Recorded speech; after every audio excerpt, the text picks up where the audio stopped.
ప్రభునందు ప్రియ పరిశుద్ధ దేవుని కుమారులారా, దేవుని కుమార్తెలారా, యేసుక్రీస్తు ప్రశస్త హెచ్చింపు నామములో మీ అందరికీ వందనాలు. వందనాలండి, మీ అందరికి వందనాలు. మీరేం చెప్పాలి చెప్పండి? నేను వందనాలంటే మీరు చెప్పాలా వద్దా? మరి మాట్లాడలే, నేర్చుకోవాలి. వందనాలంటే వందనాలు చెప్పాలి.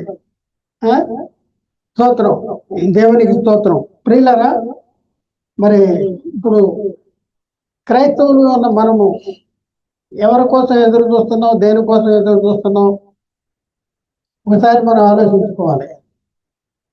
దేనికోసం ఎదురు చూస్తున్నా చెప్పండి? రేపు ఆదివారం ఏమవుతుంది, ఏముంటది? మటన్, చికెన్ అన్నీ అక్కడ ఉంటాయి. పెద్ద పెద్ద టెంట్లు వేస్తారు. ఎప్పుడు రానోళ్ళు కూడా వస్తారు, ఎప్పుడు రానోళ్ళు కూడా వస్తారు. ఈరోజు మన ప్రిపేర్ అవుతున్నారు. దేనికోసం ప్రిపేర్ అవుతున్నారు చెప్పండి? క్రైస్తవులు దేనికోసం? గుడ్ ఫ్రైడే కోసం ప్రిపేర్ అవుతున్నారు. ప్రియులారా, ఒకసారి ఆలోచించండి. యేసుక్రీస్తు తిరిగి లేచిన రోజు ఈస్టర్. ఇప్పుడు మనం దేనికోసం ఎదురు చూడాలి? క్రీస్తు పునరుద్ధానం కోసం ఎదురు చూడాలి, అంతే కదా? ఆ రోజు కూడా వాళ్ళు కూడా అక్కడికి వెళ్ళారు. అక్కడికి వెళ్తే ఏమంటున్నాడు? సజీవుడైన వాడిని మీరెందుకు మృతులలో వెతుకుతున్నారు? ఇప్పుడు మనోళ్ళు కూడా మృతుల్లో ఎదగాలి అంటున్నారు. ఆయన మృతుల్లోండి తిరిగి లేచి ఎన్ని వేల సంవత్సరాలైంది? ఇప్పుడు కూడా సమాధి దొడ్లకి వెళ్ళే పరిస్థితి ఉంది. సమాధుల దొడ్లకి వెళ్తున్నారా క్రైస్తవులు? అక్కడ ఏముంది? ఆ రోజే వెళ్తే వాళ్ళతో ఏమున్నాడు? ఆ స్త్రీలు వెళ్ళాడు ఆ రోజు. సజీవుడైన వాడిని మీరెందుకు మృతుల్లో వెతుకుతున్నారు? ఒకసారి ఆలోచించండి. ఆయన సజీవుడు, ఆయన మృతుల్లోకి తిరిగి లేచాడు. ఆయన ఇప్పుడు మనం దేనికోసం ఎదురు చూడాలంటే, ఆత్మ సంబంధి అయిన క్రైస్తవుడు దేనికోసం ఎదురు చూడాలంటే క్రీస్తు రెండవ రాకడ కోసం ఎదురు చూడాలి. దేనికోసం ఎదురు చూడాలి? ఆయన రెండవ రాకడ కోసం ఎదురు చూడాలి. ఒకసారి ఆలోచించి చేసుకోవాల్సిన అవసరం ఉంది ప్రియులరం. మనము దేనికోసం ఎదురు చూడాలి, దేనికోసం మనం దేన్ని నమ్ముకోవాలి, ఎందుకు నమ్ముకోవాలి, ఎలా నమ్ముకోవాలి, ఎవరిని నమ్ముకోవాలి, ఇవన్నీ మనకి అర్థం కాకుండా సాతానుగాడు ఏం చేస్తున్నాడంటే మనం మైకులు పెట్టేస్తున్నాడు. యేసుక్రీస్తు మృతుల్లోండి తిరిగి లేచి ఎన్ని వేల సంవత్సరాలైంది? ఇంచుమించు 2000 సంవత్సరాలైంది. అయినా కూడా ఇప్పుడు బొందల గడ్డకి వెళ్తున్నారు మనోళ్ళు. దేనికోసం ఎదురు చూస్తున్నారంటే ఈస్టర్ కోసం ఎదురు చూస్తున్నాం, వచ్చే ఆదివారం ఈస్టర్ అనేసి ఎదురు చూస్తున్నారు. నిన్నటి దాకానేమో ఆయన శిలువ వేయబడ్డాడు అనేసి చాలా వరకు 40 దినాలు ఉపవాస ప్రార్థన ఉంటూ ఆయన కోసం బొర్రెత్తుకున్నారు, ఏడుస్తా ఉన్నారు. ఎవరి కోసం ఏడిచారు? మరణము ఎక్కయు పాతాళము ఎక్కయు తాళపు చెవులు నా స్వాధీనంలో ఉన్నాయి అన్న ఆయన కోసం మనం ఏడుస్తున్నాం. ఏడవమంటుంది సాతాను. ఏడుస్తున్నారు, చాలా విచారిస్తున్నారు, దుఃఖిస్తున్నారు. ఆయన సెలవు మోస్తున్న కాలంలోనే యేసుక్రీస్తు వెల్మాలు వచ్చే స్త్రీలను చూసి ఏమన్నాడు? నా కోసం ఏడవద్దు అన్నాడు, మీకోసం, మీ పిల్లల కోసం. ఇప్పుడు సాతానుగాడు మన ఎవరి కోసం ఏడవమని చెప్తున్నాడు? యేసు కోసం ఏడవండి, అంతేనా? బోధ మారిపోయిందా? బోధ మారిపోయిందండి, బోధ మారిపోయింది. ఒకసారి ఆలోచించండి. అసలు యేసుక్రీస్తు మృతుల్లోండి తిరిగి లేచాడు కదా, తిరిగి లేచాడని నమ్ముతున్నామా? మనం నమ్ముతున్నాం, తప్పనిసరిగా నమ్మాలి. తిరిగి లేచిన యేసుక్రీస్తు ఏం చెప్పాడు ఆయన జీవించిన కాలంలోనే? నా తండ్రి ఇంట అనేక నివాసాలు గలవు, లేని ఎడల నేను మీతో చెప్పుదును అంటాడు. నేను వెళ్ళి మీకు స్థలము సిద్ధపరిచి నేను ఉండే స్థలములో మీరు ఉండులాగన నేను మరల వచ్చి మిమ్మల్ని తీసుకెళ్తాను, నేను మరలొచ్చి మిమ్మల్ని తీసుకెళ్తాను అని చెప్పాడు. యేసుక్రీస్తు ఇప్పుడు ఎక్కడ ఉన్నాడు? సమాధుల దొడ్లో ఉన్నాడా, లేకపోతే తండ్రి కుడి పార్శ్వాన ఉన్నాడా? తండ్రి కుడి పార్శ్వాన ఉన్న యేసుక్రీస్తు కోసం సమాధులు దొడ్డికి వెళ్తున్నారు వీళ్ళు పొద్దున్నే లేచి. దెయ్యాలు పట్టేసిన వీళ్ళకి ఏం బట్టి? దేవుని మాట, దేవుని పని చేయకపోతే దెయ్యం పని చేస్తున్నట్టే. యేసుక్రీస్తు ఏమన్నాడు? నాకోసం ఏడవుతున్నాడు. మీరే చెప్తున్నారు యేసుక్రీస్తు మృతుల నుండి తిరిగి లేచాడు, ఆ సమాధిలో లేడు అనేసి. మీరే చెప్తున్నారు ఆయన తండ్రి కుడి పార్శ్వాన ఉన్నాడని. మీరే చెప్తున్నారు సమాధుల దొడ్డికి తీసుకెళ్తున్నాడు ఈ పాస్టర్ అని చెప్తున్నారు. పాస్టర్ అక్కడికి వెళ్ళి ఏం చెప్తున్నారు? నువ్వు దెయ్యం పనే కదా ఇది, కరెక్ట్ గా దెయ్యం పనే చేపిస్తున్నాడు మన. ఇప్పుడున్న పరిస్థితుల్లో యేసుక్రీస్తు రెండవ రాకడ కోసం ఎదురు చూడాలి మనం. యేసుక్రీస్తు సెలవులో ఏం చేశాడు, సెలవులో ఏం జరిగింది, ఇది మనకు అర్థమవుతుందా? సెలవులో ఏం జరిగిందంటే ఆ క్రీస్తు యేసు మరణమును నిరర్ధకము చేసి జీవమును అక్షయతను సువార్త వల్ల వెలుగులోకి తెచ్చాడు. ఆ క్రీస్తు యేసు అంటే మరణాన్ని నిరర్ధకము చేశాడంట. ఎక్కడ? పౌలు గారు తిమోతికి రాసిన 2వ పత్రికలో 1వ అధ్యాయంలో 10వ వచనంలో ఆ క్రీస్తు యేసు మరణమును నిరర్ధకము చేసి జీవమును అక్షయతను సువార్త వల్ల వెలుగులోనికి తెచ్చాడు అని అక్కడ రాయబడింది. ఏం నిరర్ధకం చేశాడండి? మరణమును నిరర్ధకం చేశాడు. యేసుక్రీస్తు ఏం నిరర్ధకం చేశాడు? మరణాన్ని నిరర్ధకం చేశాడు. ఏ మరణాన్ని నిరర్ధకం చేశాడు? శారీరకంగా చనిపోవటాన్ని నిరర్ధకం చేశాడా? చస్తే నరకానికి వెళ్లకుండా ఉండటానికి రెండవ మరణాన్ని నిరర్ధకం చేశాడా? రెండవ మరణాన్ని నిరర్ధకం చేశాడు. దేన్ని వెలుగులోని తీసుకొచ్చాడంట?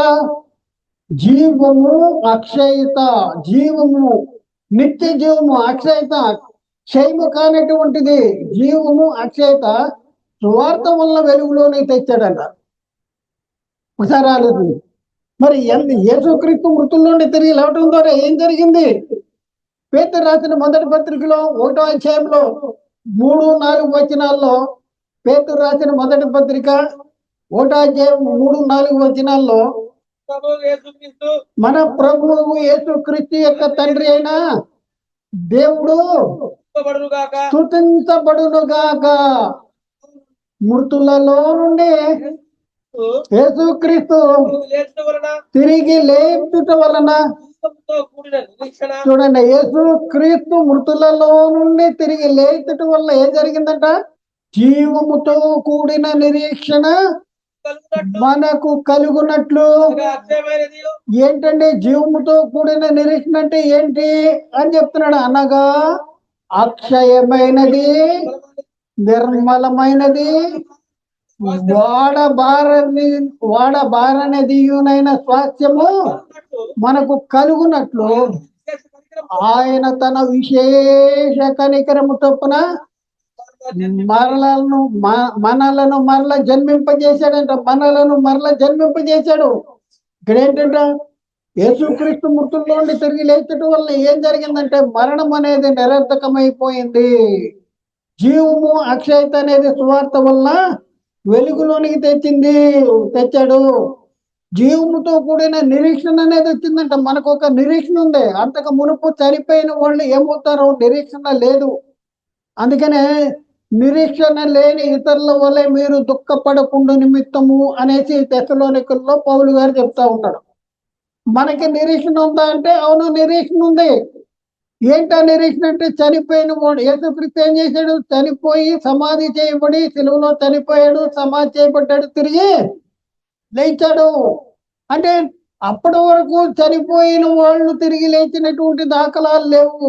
మృతులలో నుండి తిరిగి లేచుటలో ఆది సంభూతుడుగా యేసుక్రీస్తు తిరిగి లేచాడు. యేసుక్రీస్తు ఆది సంభూతుడంట. ఎందులోంచి? మృతులలో నుండి తెలియలేవు. కాబట్టి మనకి నిరీక్షణ వచ్చేసింది.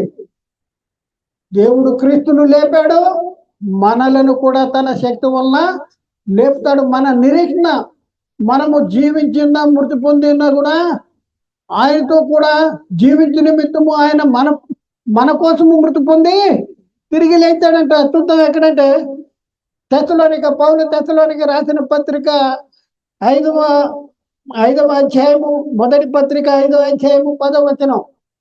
మొదటి పత్రిక 5వ అధ్యాయము 10వ వచనం. మనము మేలుకొని ఉన్నను, నిద్రపోతున్నను, తనతో కూడా జీవించు నిమిత్తము ఆయన మన కొరకు మృతి పొందను. యేసుక్రీస్తు మన కోసం ఎందుకు మృతి పొందాడు? మనము జీవించి ఉన్నను, మృతి పొంది ఉన్నను, తనతో కూడా జీవించు నిమిత్తము ఆయన మన కొరకు మృతి పొంది తిరిగి లేచాడు. జీవించి ఉన్న అంటే బతికున్న, చనిపోయినా కూడా ఆయనతో కూడా జీవిస్తాం మనం. అందుకని యేసుక్రీస్తు మృతి పొందాడు, సమాధి చేయబడ్డాడు, తిరిగి లేచాడు. రోమపత్రిక 4వ అధ్యాయంలో 25వ వచనంలో అక్కడ చూస్తే అద్భుతమైనటువంటి మాటలు అక్కడ రాయబడి ఉన్నాయి. ప్రియులారా చూద్దాం. రోమా 4:25. ఆయన మన అపరాధముల నిమిత్తము అప్పగించబడి మనము నీతిమంతులుగా తీర్చబట్టకై లేపబడాను అంటాడు. చూడండి, మన అపరాధముల నిమిత్తమే అప్పగించబడ్డాడు, మనల్ని నీతిమంతులుగా తీర్చడానికి. యేసుక్రీస్తు ఎందుకు అప్పగించబడ్డాడు?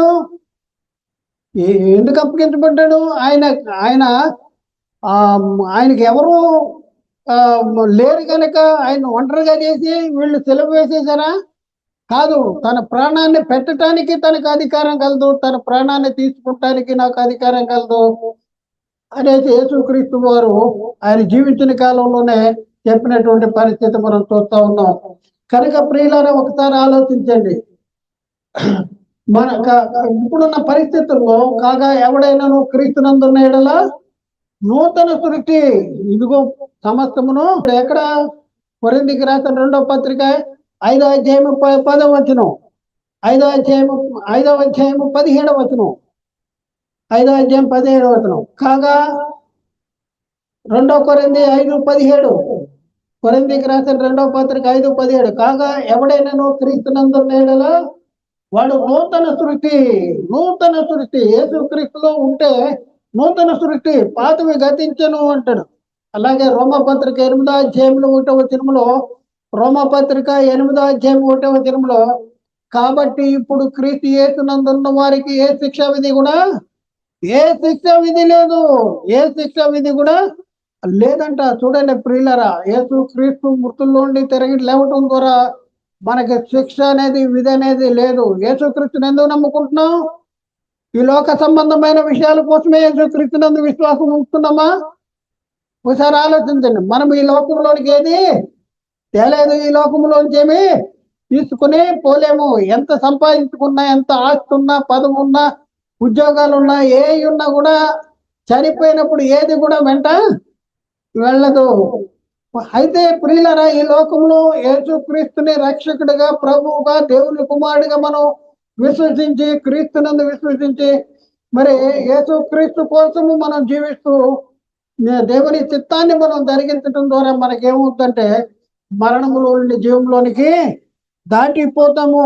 ఆ ప్రియునియందు అనగా ఆయన రక్తం వల్ల మనకు విమోచన అంట. మనకు విమోచన ఏంటి? విమోచన అనగా పాప క్షమాపణ జరుగుతుంది. యేసుక్రీస్తు సెలవులో కార్చిన రక్తంలో ఏముందంట? విమోచన అంట. విమోచన అంటే ఏంటో తెలియదని, అనగా పాప క్షమాపణ. ఒకసారి ఆలోచించండి. పాప క్షమాపణ మనం దేన్నైనా సరే దుకాణాల్లో కొనుక్కుంటాం. 1 కిలో అది ఉండే, 1 కిలో ఇది ఉండని కొనుక్కుంటాం. పాప క్షమాపణ డబ్బుతో కొనేదా? దొరుకుద్దా ఎక్కడైనా? ఒకసారి ఆలోచించండి. అది ఎక్కడుంది? క్రీస్తు రక్తము ద్వారా, క్రీస్తు రక్తములో ఉంది. ఒకసారి ఆలోచించండి. పాప క్షమాపణ అనేది డబ్బులతో కొనేది కాదు. అందుకనే బైబిల్లో రాయబడింది, ఎవడు కూడా ఏ విధము చేతనైనను తన సహోదరుని విమోచించలేడు. వాడు కుళ్ళు చూడక నిత్యము బ్రతుకున్నట్టు వాని నిమిత్తము దేవుని సన్నిధిలో ప్రాయశ్చిత్తము చేయగలవాడు ఎవడు లేడట. అది ఎన్నటికీ తీరకట్లు ఉండవలసినదే అనేసాడు. కాబట్టి వీళ్ళని ఒకసారి ఆలోచించండి. మన పాపములు విషయమై చనిపోయాడు, మనలను నీతిమంతుడిగా తీర్చడానికి తిరిగి లేచాడు. మొదటి పేతురు పత్రిక 2వ అధ్యాయము 24వ వచనములో, మొదటి పేతురు పత్రిక, పేతురు రాసిన మొదటి పత్రిక 2వ అధ్యాయం 24వ వచనములో, మనము పాపముల విషయమై చనిపోయి నీతి విషయమై జీవించినట్లు ఆయన తానే తన శరీరం ముందు మన పాపములను మ్రాను మీద మోసెను, ఆయన పొందిన గాయముల చేత మీకు స్వస్థత నొందితిరే అంటాడు. చూడండి, యేసుక్రీస్తు సెలవులో ఏం జరిగింది? యేసుక్రీస్తు సెలవులో ఆయన కోసం ఏడుతూ మొరెత్తుకుంటాం, కానీ ఆయన మన కోసం ఏం చేశాడు ఇది మనం ఆలోచించాలి. ఆయన కోసం మీరు ఏడిస్తే ఏమీ లాభం లేదు, ఏం లాభం లేదు. ఆయన బతికుండగానే ఆయన శ్రమ పొందుతున్నటువంటి పరిస్థితుల్లో నా కోసం ఏడవద్దు, మీకోసం, మీ పిల్లల కోసం ఏడవమని చెప్పినటువంటి పరిస్థితి. కాబట్టి ఇప్పుడున్న పరిస్థితుల్లో గలతీ పత్రిక 1:4 అక్కడ ఏముంది?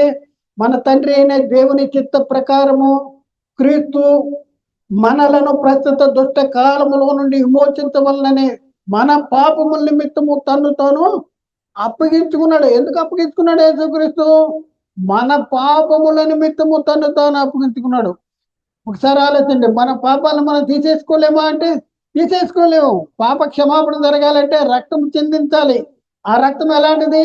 పరిశుద్ధమైనది, నిర్దోషమైనది, నిష్కలంకమైనది. గొర్రె పిల్ల ఉంటే క్రీస్తు రక్తము చేతి మీరు విమోచించబడిని మనం విమోచించుకుంటాం. ఏంటి?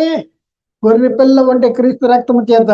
కాబట్టి ప్రియులారా, ఒకసారి యేసుక్రీస్తు మన విషయంలో ఎంత ప్రేమ కలిగి ఉన్నాడో, దేవుడు కలిగి ఉన్న ప్రేమ, దేవుడు త్యాగం చేశాడు. ఏంటంటే తన సొంత కుమారుని పాప శరీరాకారంతో పంపి ఆయన శరీరం ఉన్న మన పాపాలకి శిక్ష విధించాడు. యేసుక్రీస్తు ఎందుకు వచ్చాడు ఒకసారి అసలు? ఆయన ఈ లోకానికి రాకమునుపు ఆయన ఉన్న మహిమ ఏంటి?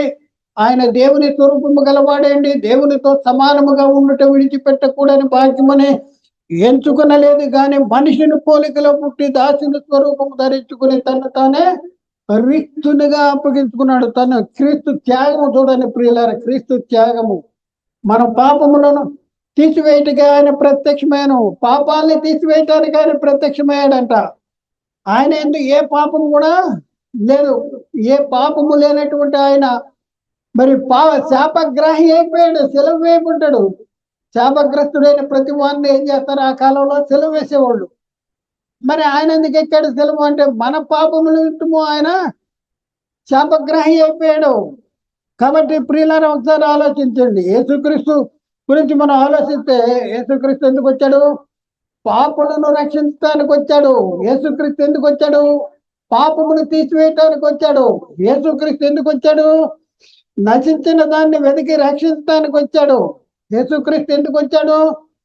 అలాగే మనిషి కుమారుడు పరిచారము చేయించుకున్నట్టుకు రాలేదు, కానీ పరిచారము చేయుటకును అనేకులకు ప్రతిగా ప్రాణ విమోచన క్రయధనముగా తను తాను అప్పగించుకున్నాడు. ప్రియులారా, ఒకసారి ఆలోచించండి. మనం ఎవరి కోసం ఎదురు చూడాలి? దేనికోసం ఎదురు చూడాలి? ఈస్టర్ కోసం ఎదురు చూడాలా? ఈస్టర్ ఆయన లేచాడా లేదా? ఆయన లేచిపోయి ఎన్ని సంవత్సరాలైంది, ఇంకా ఆయన లెగిసే దినాన్ని గురించి ఆలోచిస్తున్నారంటే, ఆయన వచ్చే దినం గురించి ఆలోచించమని లేఖనాలు చెప్తుంటే ఆయన లేచిన దినం గురించే ఆలోచిస్తున్నారు.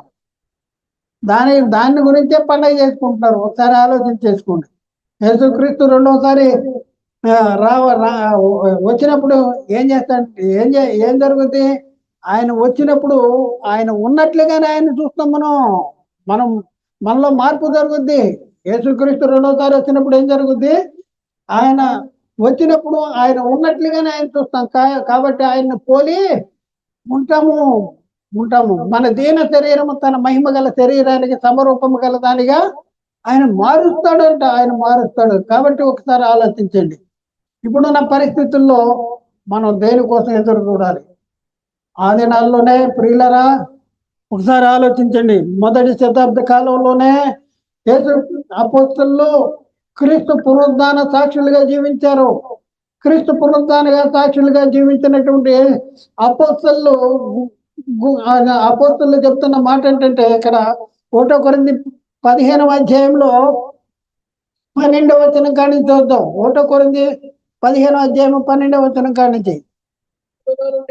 క్రీస్తు మృతులలో నుండి లేపబడి ఉన్నాడని ప్రకటించబడుతుండగా మీలో కొందరు మృతుల పునరుద్ధానము లేదని ఎట్లు చెబుతున్నారు?